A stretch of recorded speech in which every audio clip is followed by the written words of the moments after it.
ঢাকায় চলচ্চিত্রের এই সময়ের জনপ্রিয় অভিনেত্রী মন্দিরা চক্রবর্তী গেল কোরবানির ঈদে মুক্তি পেয়েছে তার অভিনীত সিনেমা নীলচক্র। এই সিনেমায় তার বিপরীতে অভিনয় করেছেন আরিফিন শুভ। ঈদে মুক্তিপ্রাপ্ত এই সিনেমায় তাদের অনস্ক্রিন রসায়ন দর্শকদের বেশ পছন্দ হয়েছে। সিনেমার প্রচারেও নায়ক নায়িকার খুনসুটি চোখে পড়ে, যা তাদের জুটির প্রতি ভক্তদের আগ্রহ আরও বাড়িয়ে তোলে।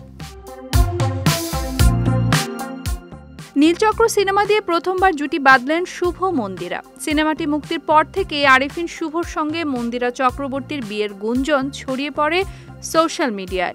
তবে অভিনেতার সঙ্গে বিয়ে নিয়ে ভক্তদের জল্পনা কল্পনার অবসান ঘটিয়েছে অভিনেত্রী।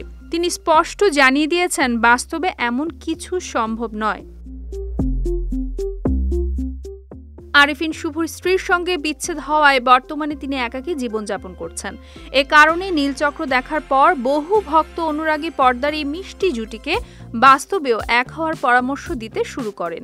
এমনকি মন্দিরার কান পর্যন্ত ভক্তদের এই ইচ্ছের কথা পৌঁছেছে।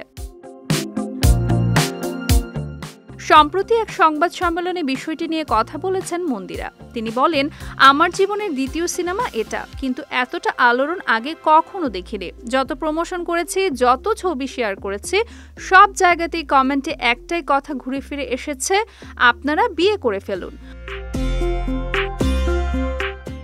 অভিনেত্রী আরও বলেন, প্রতিটা পোস্টে একের পর এক এমন মন্তব্য দেখে ভেবেই পাই না দর্শক সত্যি কি চাইছেন আমরা বিয়ে করি।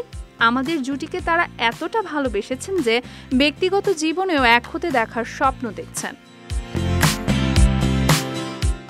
তবে ভক্তদের ইচ্ছা বাস্তবে পূরণ হচ্ছে না জানিয়ে মন্দিরে স্পষ্ট বলেন, শুভ ভাই একজন অসাধারণ শিল্পী।